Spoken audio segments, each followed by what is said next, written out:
We're excited to have this conversation today talking about women in leadership, management, and in hospitality. So in hopes of getting to know each other, Nikki, can you tell us what inspired you to pursue a leadership role in management? Hello everyone. I think it started for me very early in my childhood. My mother put me in the front of the stage always, especially when it was about anything that involved with arts and performance. And then in school, I was a part of sports teams always, especially basketball, which involved team, a lot of team management. And then that all went up to university. I was president of many clubs during my education, and that seeped on into my working life. When I started very early on, I was doing project management, which meant that I have to work with many different teams without having the authority of, like, let's say, the boss. So I learned very early on to work with many different types of people. So in management, in project management, I work with tech, I work with sales, and I work with marketing, back end.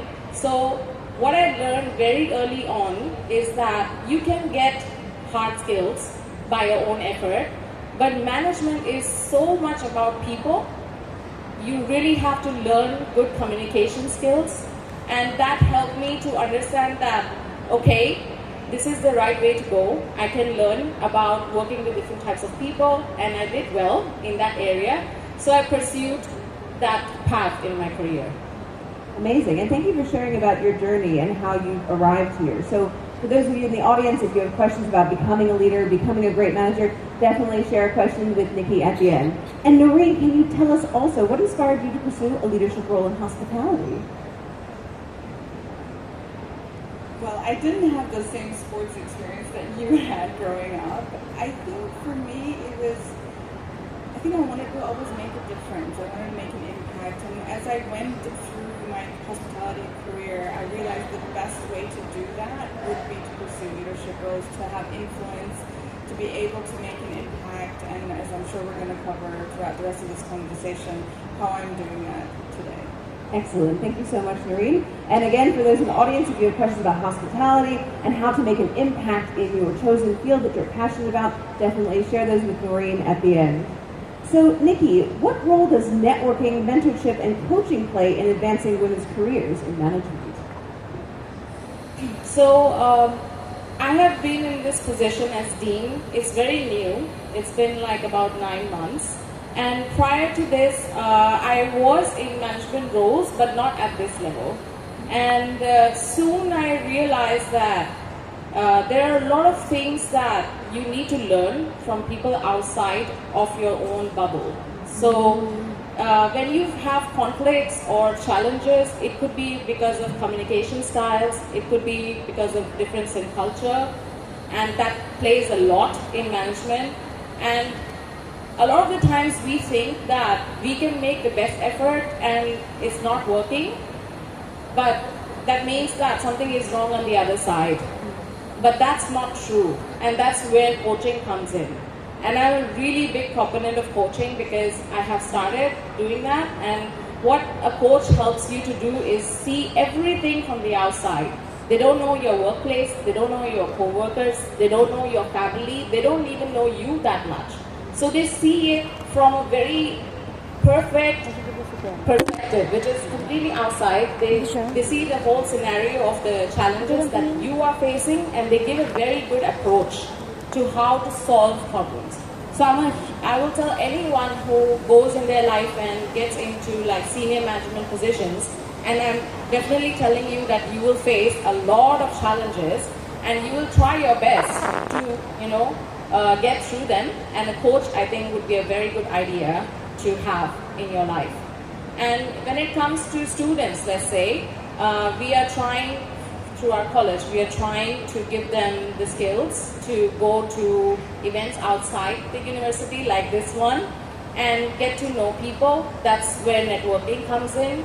So networking is not only essentially required for growing your business or your personal business or your own team, but it helps with your own personal development as well. So that's very important when we are now introducing more and more opportunities for our students to go out and network, which involves your students as well, Samantha.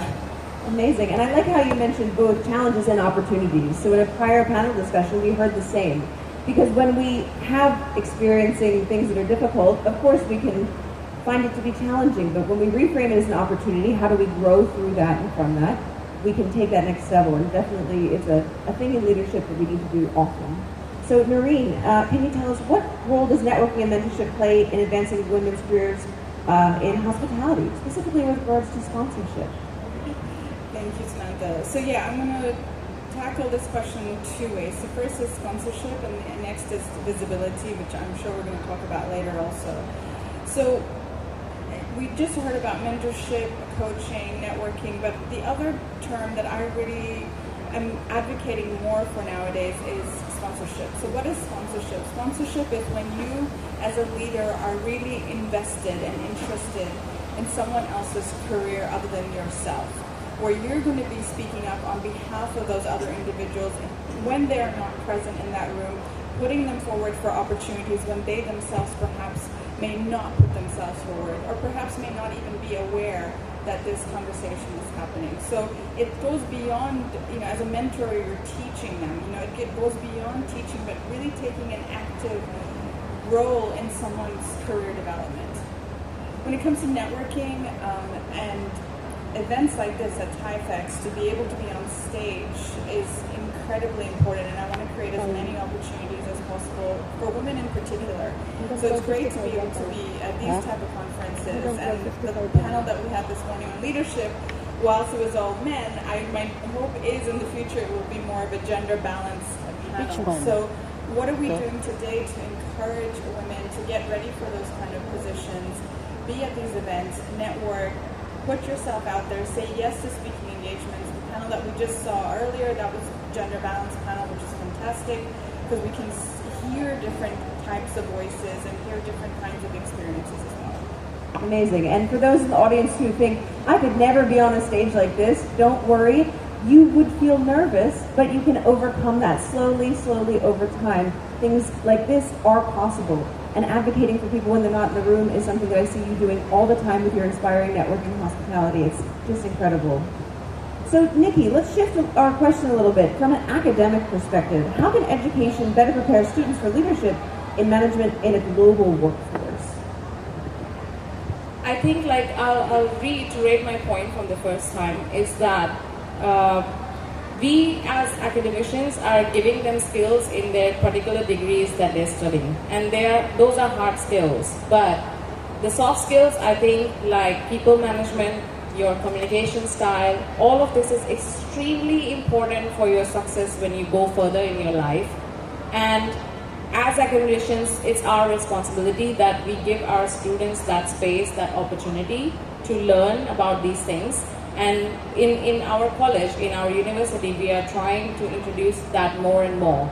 And when it comes to global workforce, it's so much important to learn how to adapt into different situations. And also put yourself in difficult situations. That's where you learn. I always tell this to my students as well as anybody who I'm mentoring, is that you're not growing until you're not uncomfortable, right? It's very important to be uncomfortable. If you're uncomfortable, means that you're learning something. If you're too comfortable, you're just sitting there knowing, thinking that I know everything and this is all I need to know. There's no growth there. So making yourself feel uncomfortable is a very good thing. And that's what we want to teach our students as well. You know what, there's so much synergies in what Nikki and I believe. So I'm looking to my students on this side of the stage. What do we do when we're uncomfortable? What does Allison say? Yes, being uncomfortable is good. We always put 2 thumbs up, because when you're uncomfortable, as we said, you're growing. Great perspective. Thank you so much. All right. So I'd like to ask a question again to Nikki. What skills and qualities do you believe are essential for students to succeed in management? Keeping a good balance between confidence and then not going over that line to overconfidence. So always knowing that your own learning so far in your life has limitations, and it's very important to always keep in mind that you can learn from everyone in your life. Whoever comes in has some important role to play in your life. You need to be, of course, you need to develop confidence in yourself, but you also need to always remember that everyone that you are working with, you're studying with, and in the future you go on to work with, there's always somebody that can give you something in return to whatever interaction you have with them. Yeah. And that's the beauty of networking, is because everyone has different skills, different interests, different passions, and together we can all collaborate to make new and great things come to fruition. So Noreen, can you tell us, how can aspiring female leaders build confidence and visibility in a male-dominated industry? First, come to events like this at THAIFEX. It's amazing that organizers are creating these types of events. So come, attend, be visible, network. We often talk about networking, making that first move, saying hello is the hardest thing. It's actually not. It's actually what do you do afterwards, and what are you doing to cultivate those relationships and make sure that you stay in touch. And in terms of building confidence, you will only build confidence by doing. Sitting at home or in your office and worrying about it or waiting for the fear to go away, it's never going to go away. So this was a saying that I heard years ago: feel the fear and do it anyways. Because it's through action, by doing the thing that is uncomfortable, or getting out of your comfort, is how you're going to build that confidence, not by waiting for it to suddenly appear. Amazing. And so maybe you don't know, Noreen and I met on LinkedIn before we actually met in person. So if it feels too intimidating to go to an event like this and shake someone's hand, you can also connect with people on LinkedIn. That's how we met originally. And LinkedIn is such a powerful tool, which I don't think we leverage enough. I think one of the things that I'm advocating for a lot is to increase as much visibility as you can, both in person at events like this, but also using social media tools like LinkedIn or even Instagram nowadays. Like, they're definitely transforming into a space where you can also have a professional brand. Amazing. And what advice do you have for women looking to transition into leadership roles in hospitality? So I think, first of all, it is knowing what you want, knowing who you are and what kind of career you're looking for. I think as soon as you're clear about that, particularly if you're in a corporate role, talk to your managers, talk to the people who are making these decisions, and be vocal about your intentions, your career aspirations, and share it, speak up. I learned the hard way that just doing hard work, putting my head down, means I'm going to get noticed and I'm going to get promoted, and that did not happen at all. So be vocal, do networking internally almost as much as you do externally as well, because you need to build those relationships across your organization. So don't just build relationships with your direct team, but go broader. Find people who are in perhaps your peers. Network with people who are both senior to you or perhaps coming up behind you as well. Build those relationships, because kind of going back to that sponsorship conversation, identify those allies who are going to be there, and how are they going to speak for you? They'll only be able to speak for you once you build that relationship with them. So building that internal network is incredibly important. Ask people to be your mentors who are perhaps not in your department or not in your team, but you admire them and you want to learn from them as well. So building that internal network is important, and then coming back to the external, using social media platforms, attending events like this, networking, and saying yes to as many speaking engagements as possible. So if you're not being asked, come to me. I also organize a lot of my own events, which Samantha's been a part of. We're creating as many opportunities as possible to give us visibility. Amazing, thank you. Nikki, can you tell us, how could companies actively support women in leadership development? So I'll speak from my own personal experience. When I first started my professional journey, I had a very good mentor who was my boss, was a woman.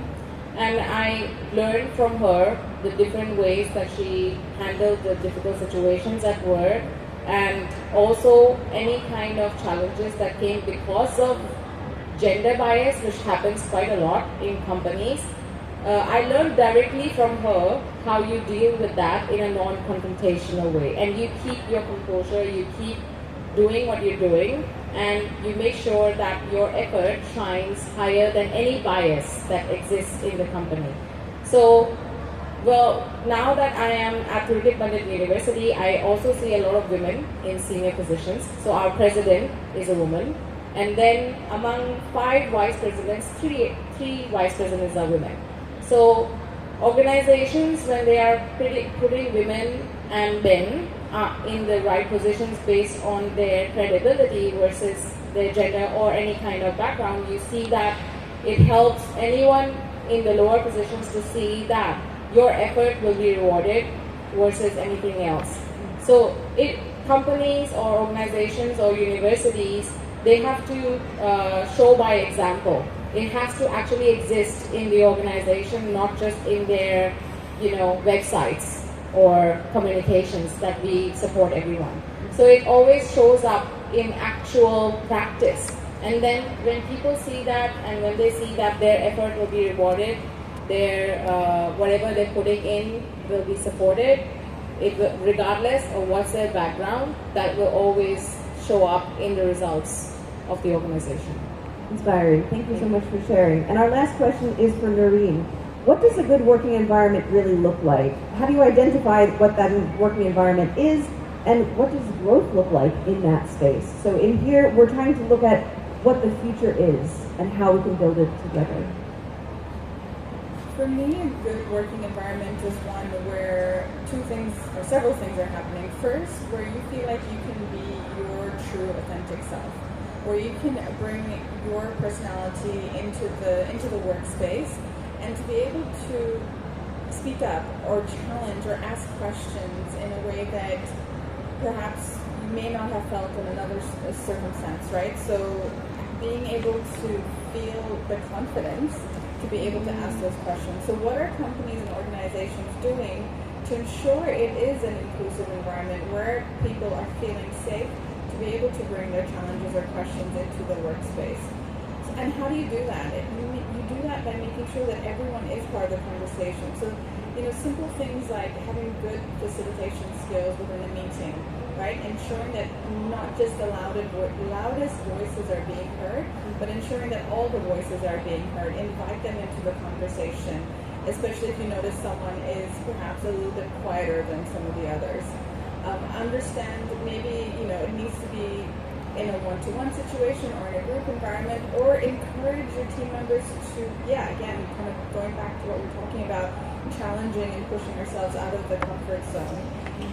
When you want to have that conversation about your career development, making sure that all the managers within the organization are prepared and equipped to have those conversations and are actively having those conversations as well, rather than just waiting for someone to come and have that conversation too. So it's multiple factors, but I think making sure that you are creating an environment where it's incredibly open and you can have any discussion that is necessary for that individual. Amazing. So the point that you raised about creating an environment where it's okay for people to ask questions and it's not just the loudest voice in the room that's heard, THAIFEX HOREC Asia has an opportunity for us to share our questions via a Sligo app. We will do that at the end of the next session. So if you've got questions for our speakers, please note them down on your phone. You will have time at the end of the next session to ask them. And I'd like to ask one closing question for you both. What advice would you give to the next generation entering into hospitality and management in the future? I think I'll just conclude the points that I mentioned. One is that get coaching if you can in your life for any kind of challenges that you are facing. Be confident, but to an extent that you understand that it's not you that will know everything, which means that you have to be very confident in hiring the experts in your team that will do those specific jobs that are required to do. So you have to be confident enough to create the right team for you that will drive your company or your organization without the insecurity that a lot of managers, I think, have. So that's very important. And I think, again, coming back to communication, communication styles, learn about different communication styles, learn about working in different cultures, put yourself in different situations so that you develop that skill. And I think that's the most important when it comes to managing people. Thank you, Nikki. And Noreen, how about you? What's your advice for our next generation of leaders? So I would say, first of all, know what you want. Communicate that openly with your teams, and then follow up on it. Don't expect that it's just going to fall in your lap. Be very proactive about it. Amazing. Feel the fear and do it anyway. Thank you so much, everyone, and thank you for having a discussion with me. A big round of applause to all the panelists and the moderator. Thank you, Noreen, Nitika, and Samantha for this inspiring